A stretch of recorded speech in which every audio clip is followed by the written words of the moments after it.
सबके आगे बढ़े कदम।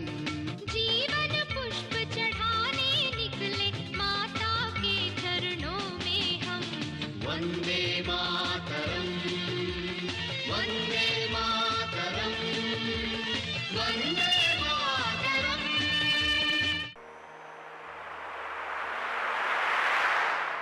जय हिंद, वंदे मातरम, भारत माता की जय। हमने राष्ट्र गौरव के राष्ट्र जागरण के इस अभियान में पतंजलि योगपीठ की ओर से पिछले वाली कड़ियों में हमने बातचीत की थी।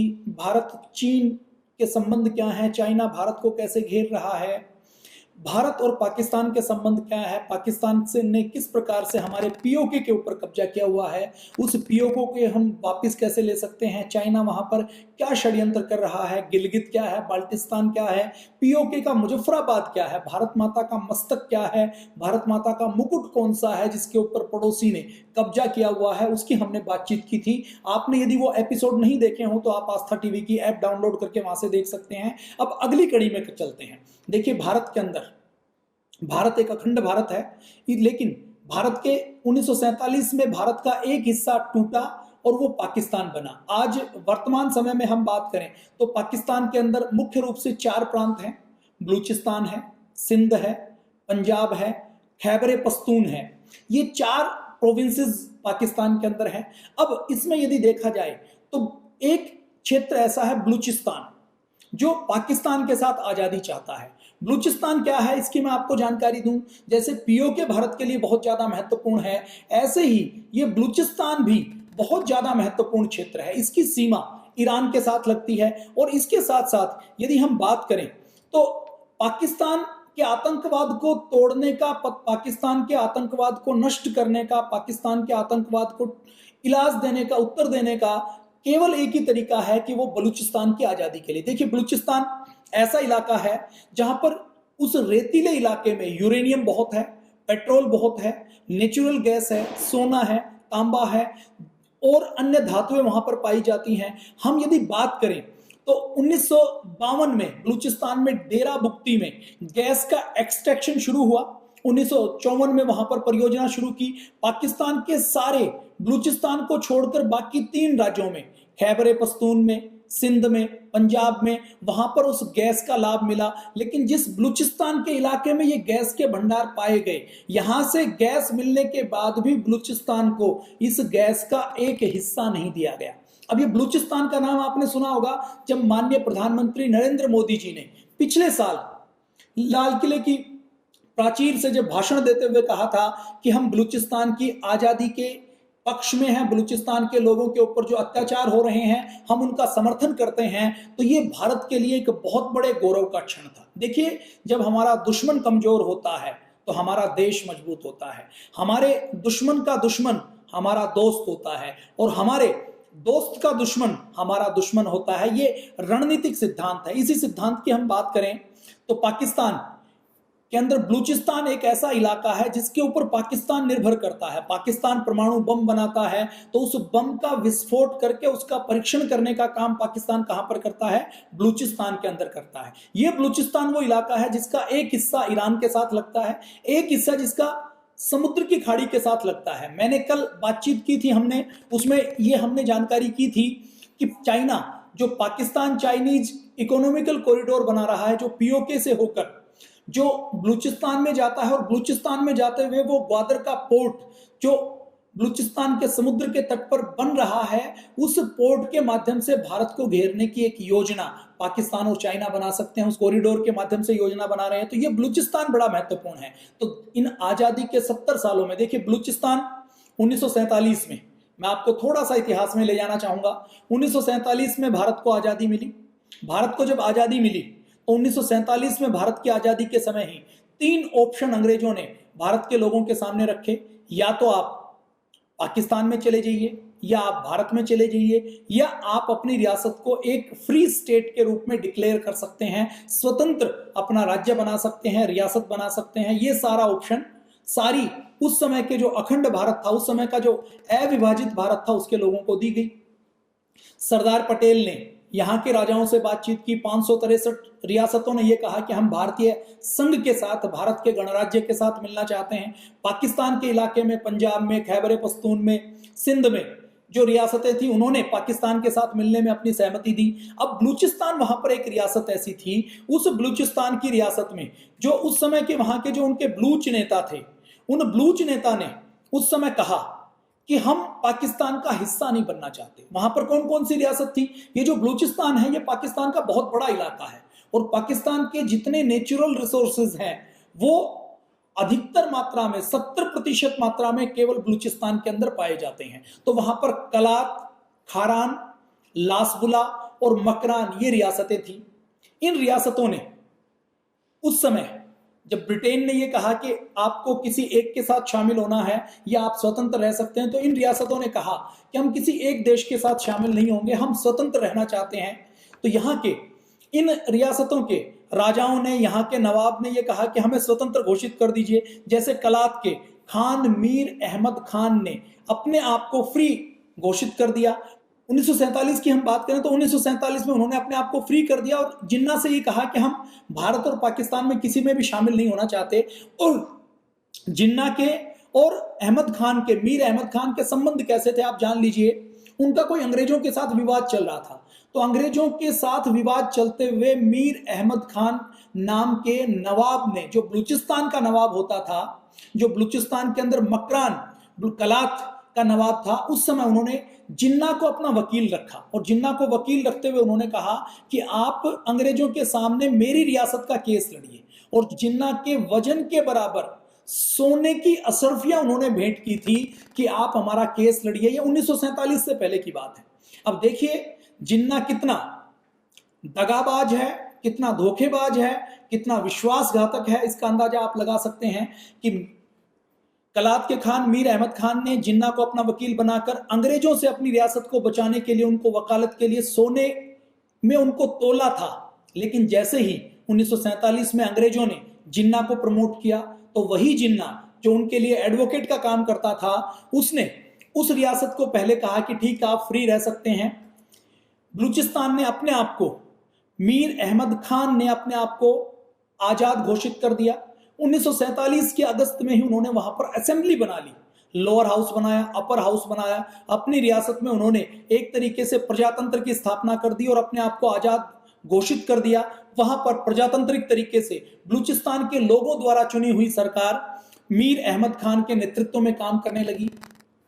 254 दिन तक बलूचिस्तान आजाद रहा।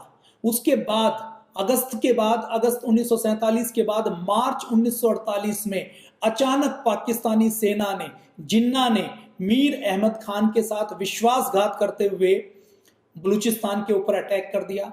बलूचिस्तान के ऊपर अटैक करने के बाद जबरदस्ती बलूचिस्तान के लोगों की इच्छा के विरुद्ध बलूचिस्तान को पाकिस्तान के अंदर मिला लिया गया। और ये मार्च 1948 की घटना के बाद आज तक बलूचिस्तान के लोगों ने अपने मन से अपने आप को पाकिस्तानी देश का हिस्सा नहीं माना, पाकिस्तानी नहीं माना। वो अपने आप को कहते हैं कि हम बलूच हैं। और ये जो बलूच लोग हैं, ये बार बार आप देखेंगे, कई बार आपको इंटरनेट के ऊपर वीडियो मिलेंगे, ये बलूच लोग वो हैं जो वहां पर भारतीय संस्कृति की, मोदी की या राष्ट्रवादी लोगों की जय जयकार करते हैं। वो कहते हैं भारत से कि इंटरनेशनल मंच पर, इंटरनेशनल फ्रंट पर आप हमारी आवाज उठाइए। आपने पूर्वी पाकिस्तान को आजाद करवाया, तो आप बलूचिस्तान को आजाद करवाइए। अब बलूचिस्तान को आजाद करवाने के लिए वो लड़ाके लगातार 1948 से संघर्ष कर रहे हैं। मैं आपको 2 घटनाएं अभी तत्काल की बताता हूं। अभी कोई 15 दिन पहले स्वीडन की एक नहर में एक शव पाया गया। 25 दिन पहले एक पत्रकार गायब हुआ था, जो बलूचिस्तान का पत्रकार था, जो किसी तरह वहां से जान बचाकर स्वीडन के अंदर भागा था। स्वीडन के अंदर 25-30 दिन पहले वो अचानक गायब हो गया और गायब होने के बाद 25 दिन बाद उसकी डेड बॉडी स्वीडन की नदी के साथ जुड़ते हुए एक नाले के अंदर पाई गई। वो बलूचिस्तान का पत्रकार था। मानवाधिकार आयोग से लेकर सारे मंचों के ऊपर उसकी आवाज उठाई। तो उसके बारे में यह कहा जाता है कि उनकी हत्या आईएसआई ने करवाई। बलूचिस्तान के लड़ाके लगातार संघर्ष करते हैं।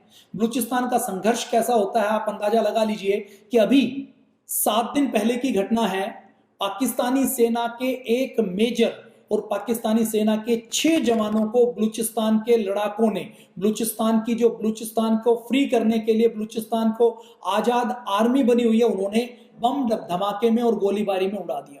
तो आप समझ सकते हैं कि उनके अंदर जिजीविषा कितनी है। वो लगातार संघर्ष करते हैं, लगातार लड़ते हैं, और कैसे लड़ते हैं कि पाकिस्तानी सेना जब उनको रोक नहीं सकती, उनको जब दबा नहीं सकती, तो उन पाकिस्तानी सेना को बलूचिस्तान के अंदर, बलूचिस्तान के लोगों की आजादी की मांग को दबाने के लिए एयरफोर्स का प्रयोग करना पड़ा। मुझे लगता है पूरी दुनिया के किसी भी हिस्से में ऐसा कोई एग्जाम्पल नहीं मिलेगा, ऐसा कोई उदाहरण नहीं मिलेगा जब अपने ही देश के लोगों के आजादी के आंदोलन को, आजादी की मांग को, शांतिपूर्ण प्रदर्शन को दबाने के लिए किसी देश ने अपनी एयरफोर्स का प्रयोग किया हो, एयरफोर्स से गोले फेंके हों। तो ये बलूचिस्तान पाकिस्तान का एक बड़ा हिस्सा है। आप मैप में देख पा रहे हैं, मैप में आपको दिखाया जा रहा है कि पाकिस्तान के 4 हिस्से हैं, एक बलूचिस्तान, एक सिंध, एक पंजाब और एक खैबर पख्तून। ये जो खैबर पख्तून है, इसकी सीमाएं कहां से लगती हैं? अफगानिस्तान से लगती हैं। और पंजाब है, इसकी सीमाएं कहां से लगती हैं? इसकी सीमा लगती है भारत के साथ। अब ये जो बलूचिस्तान है, इसकी सीमा कहां लगती है? इसकी सीमा ईरान के साथ लगती है। ईरान कौन सा देश है? ईरान शिया देश है। पाकिस्तान कौन सा देश है? पाकिस्तान सुन्नी देश है। तो ईरान और पाकिस्तान के अंदर बहुत अच्छे संबंध नहीं है। भारत के ईरान के साथ बहुत अच्छे संबंध हैं, और पाकिस्तान ईरान के ऊपर यह आरोप बार बार लगाता है कि ये जो बलूच लड़ाके हैं, ये हमारी आर्मी के ऊपर हमला करते हैं और ईरान में जाकर छुप जाते हैं। तो इन सब चीजों के बीच में देखते हुए इंटरनेशनल फोरम के ऊपर और बलूचिस्तान के लोग बार बार गुहार लगाते हैं कि भारत इतना बड़ा देश है, इतना शक्तिशाली देश है, वो हमें आजाद क्यों नहीं करवाता, वो हमें पाकिस्तानी आर्मी के चुंगल से बचाता क्यों नहीं। हमने जो कल बातचीत की थी ना कि हम शांति प्रिय देश हैं, कई बार हमारे सद्गुण हमारी विकृति बन जाते हैं। हम यदि बात करें, पीओके हमारा है, गिलगित हमारा है, बाल्टिस्तान हमारा है, हम यूएन के अंदर इंटरनेशनल मोर्चे के ऊपर जबरदस्ती अपनी आर्मी भेजकर उसको खाली नहीं करवाते।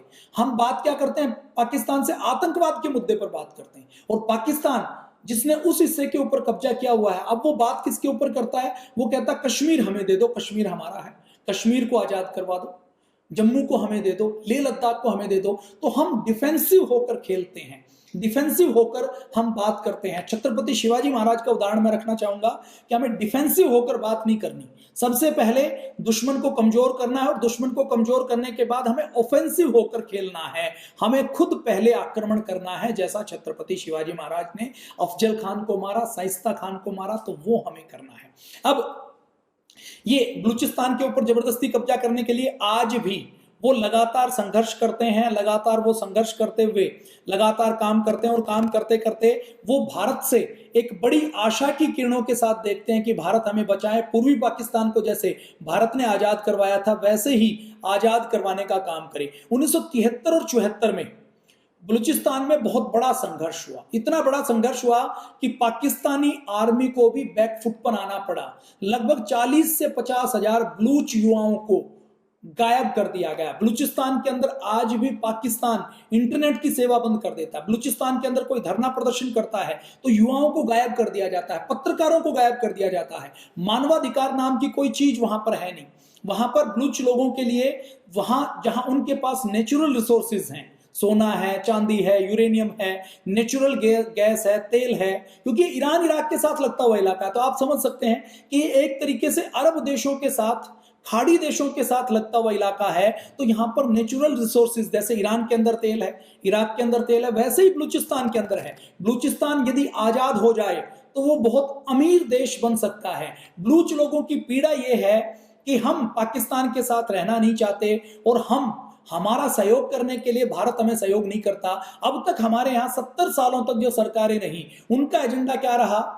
वो कहती रही कि बलूचिस्तान का मामला पाकिस्तान का अंदरूनी मामला है, वो पाकिस्तान का आंतरिक मामला है, हम उसमें कोई दखलंदाजी नहीं करेंगे, हम उसमें कोई बातचीत नहीं करेंगे। पाकिस्तान उल्टा कश्मीर में हमारे आतंकवादी भेजता है, उग्रवादी भेजता है, पीओके गिलगित के ऊपर, बाल्टिस्तान के ऊपर कब्जा किया हुआ है, लगातार हमें डिस्टर्ब करता है, अलगाववादियों को पैसा देता है, पत्थर मारने वालों को पैसा देता है, आईएसआई को सक्रिय रखता है, मिलिट्री को सक्रिय रखता है, भारत के अंदर 26/11 जैसी घटनाएं करता है, संसद के ऊपर हमला करवाता है, अफजल गुरु जैसे, याकूब मेनन जैसे लोगों को तैयार करता है, ब्रेन वॉश करके आतंकवादी कैंप चलाता है। हम ना तो उसका उत्तर दे पाते और ना अपने दुश्मन को कमजोर करने का काम कर पाते। तो हम भारत की सरकार से यह अपील करते हैं कि बलूचिस्तान यदि आजाद हो जाता है तो उसमें सबसे बड़ा लाभ पूरे विश्व का है। यदि पाकिस्तान टुकड़े टुकड़े होता है, यदि पाकिस्तान कमजोर होता है, तो कमजोर पाकिस्तान, पूज्य स्वामी जी महाराज बार बार कहते हैं कि पाकिस्तान के 3 टुकड़े कर देने चाहिए। क्यों? क्योंकि पाकिस्तान के 3 टुकड़े हो जाएंगे तो सबसे पहले पाकिस्तान का उद्धार हो जाएगा। पाकिस्तान का उद्धार कैसे होगा? पाकिस्तान के 3 टुकड़े होंगे, छोटे छोटे राज्य होंगे, छोटे छोटे देश होंगे, तो वो अपना डेवलपमेंट खूब अच्छे से कर पाएंगे, नेचुरल रिसोर्सेज को ठीक से चला पाएंगे। छोटे छोटे टुकड़े हो जाएंगे तो पाकिस्तान की मिलिट्री की दादागिरी जो आज पाकिस्तानी सरकार के ऊपर चलती है, पाकिस्तान में सिर्फ जो नाम की डेमोक्रेसी है वहां पर डेमोक्रेसी ठीक से चलेगी। पाकिस्तान के अलग अलग टुकड़े हो जाएंगे तो पाकिस्तान के अंदर शिक्षा की, चिकित्सा की व्यवस्थाएं अच्छी हो जाएंगी। पाकिस्तान आज जो हथियारों के ऊपर अपना सारा पैसा खर्च कर देता है, क्यों? क्योंकि उसका जन्म विद्वेष के कारण हुआ, विरोध के कारण हुआ। वो अपने आप को भारत का स्वाभाविक दुश्मन मानता है और जो वो थोड़ी सी कमाई करता है, उस कमाई का प्रयोग केवल वहां के नेता हथियार खरीदने के लिए कर देते हैं। पाकिस्तान के छोटे छोटे टुकड़े हो जाएंगे तो वो हथियार खरीदने की होड़ से बाहर हो जाएगा, दुश्मनी की होड़ से बाहर हो जाएगा और शांति प्रिय छोटे छोटे देश बन जाएंगे। तो वो पूरी दुनिया में आतंकवाद का प्रचार प्रसार करने का काम नहीं करेंगे। ओसामा बिन लादेन पूरी दुनिया में वर्ल्ड ट्रेड सेंटर के हमले के बाद गायब हुआ, तो वो कहां पर पाया गया? वो पाकिस्तान के अंदर एटबाबाद की पहाड़ियों के अंदर पाया गया, अफगानिस्तान की सीमा पर। तो पूरे दुनिया के आतंकवादियों को शरण देने का काम पाकिस्तान करता है।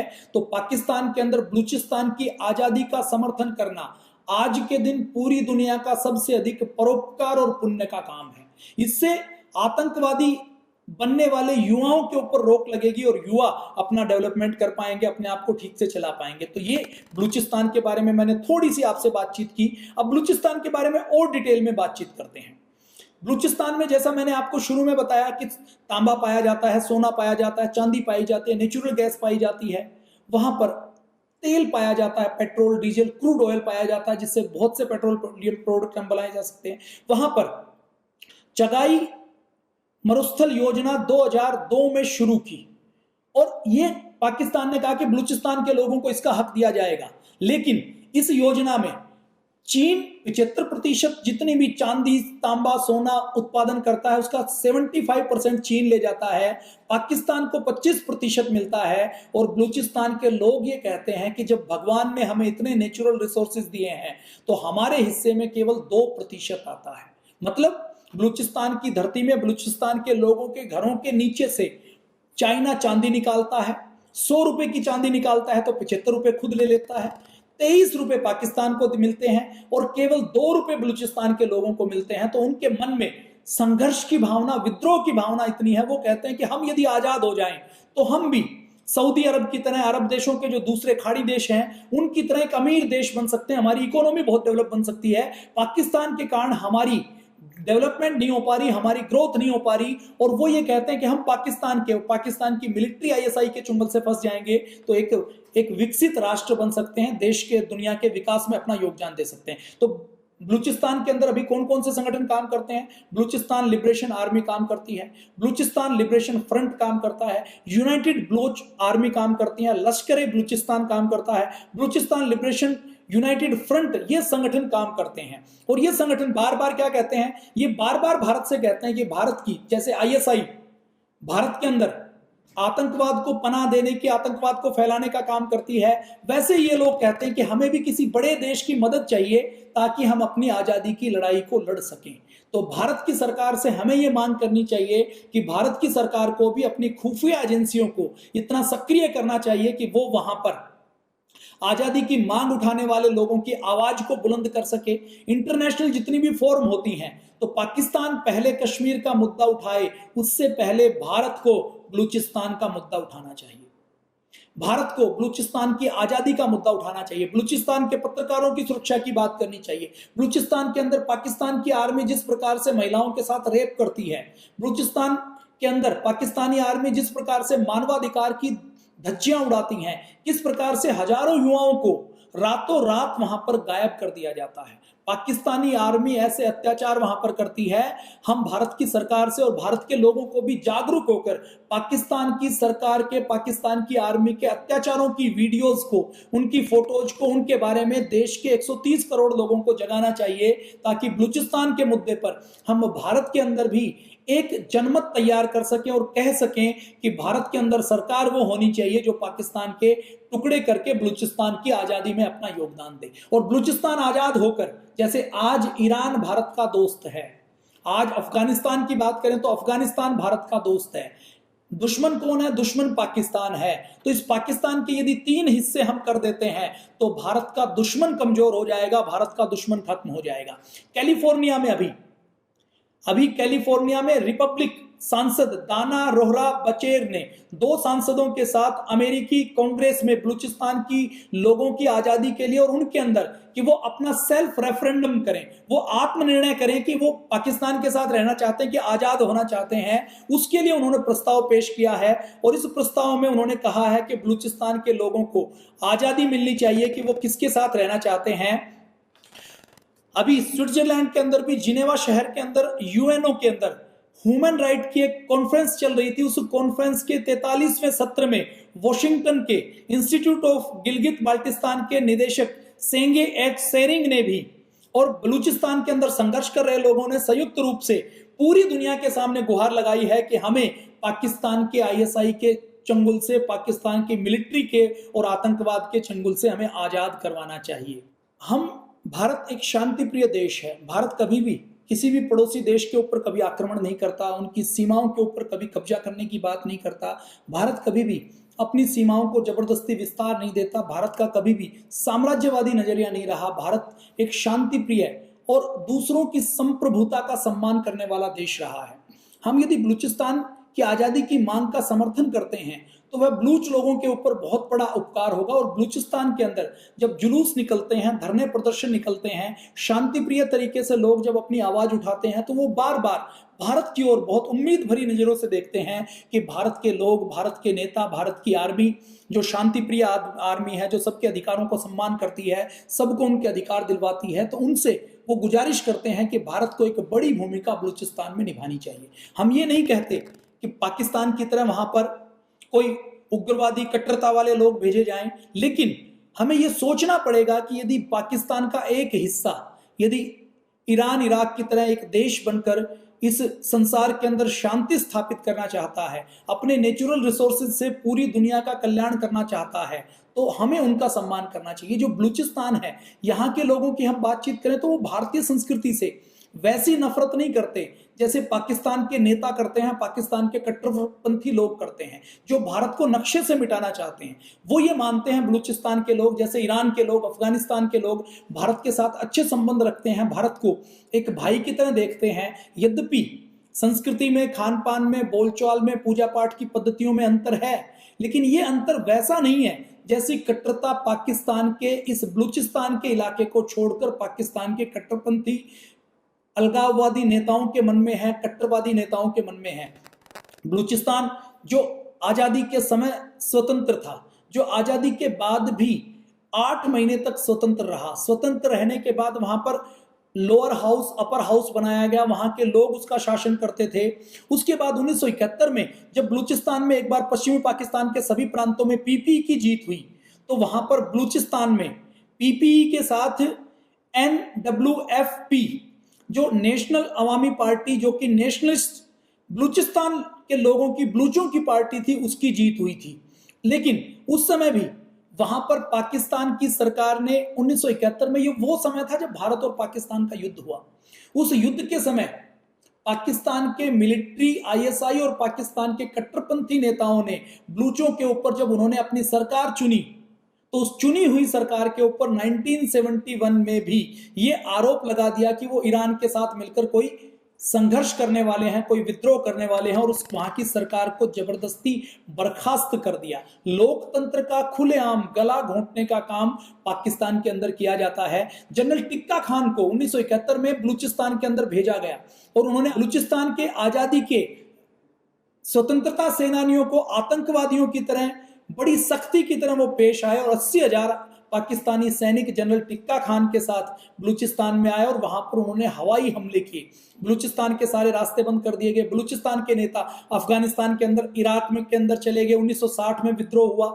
70 में विद्रोह हुआ और 1970 के बाद भी लगातार विद्रोह चलता रहा। भारत ने जैसे ही ये आवाज उठाई है तो आवाज उठाने के बाद पाकिस्तान की मिलिट्री ने और पाकिस्तान के कुछ लोगों ने बलूच नेताओं के बारे में कहा है कि हम उनसे बातचीत करने के लिए तैयार हैं। तो भारत के एक एक युवा को बलूचिस्तान के बारे में जानकारी होनी चाहिए। बलूचिस्तान क्या है, बलूचिस्तान का भौगोलिक क्षेत्र क्या है, बलूचिस्तान का महत्व क्या है, बलूचिस्तान के लोग क्या चाहते हैं और बलूचिस्तान यदि पाकिस्तान से अलग हो जाता है तो पूरे विश्व में कैसे शांति स्थापित हो सकती है, ये बात देश के एक एक युवा को पता होनी चाहिए। और इंटरनेशनल लेवल के ऊपर भी हमें कोई पाकिस्तानी दिखाई दे और उस पाकिस्तानी में यदि कोई आपको बलूचिस्तान का व्यक्ति दिखाई दे, बलूचिस्तान का कोई पत्रकार आपको दिखाई दे, कोई मानवाधिकार का कार्यकर्ता आपको दिखाई दे, कोई आपको वहां पर एक्टिविस्ट दिखाई दे, तो उसका समर्थन, उसका सहयोग करने की आवश्यकता है ताकि बलूचिस्तान के लोगों का विकास हो सके और भारत के अंदर और भारत के साथ साथ पूरी दुनिया के अंदर Osama bin Laden, Hafiz Saeed,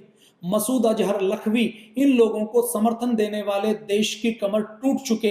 तो आज इस राष्ट्र गौरव की कड़ी में हमने जाना पाकिस्तान की ओर से खतरा क्या है और कैसे भारत पाकिस्तान के खतरे को बलूचिस्तान की आजादी के साथ साथ एक पुण्य का काम कर सकता है और पाकिस्तान जैसे खतरे को भी भारत और पूरी दुनिया के सामने जो आतंकवाद का बड़ा खतरा है, कट्टरता का बड़ा खतरा है, उससे भारत बचा सकता है। तो हम भारत के राष्ट्रवादी व्यक्तियों से, भारत की सरकार से, भारत की एजेंसीज से ये कहते हैं कि बलूचिस्तान के मुद्दे को उठाना चाहिए और इसके ऊपर बलूचिस्तान की आज़ादी के ऊपर एक बड़ा काम करना चाहिए। जय हिंद, वंदे मातरम, भारत माता की जय। आज हमने राष्ट्र जागरण के लिए, राष्ट्र गौरव के लिए और भारत का स्वाभिमान जगाने के लिए बात की पाकिस्तान के बारे में, बलूचिस्तान के बारे में।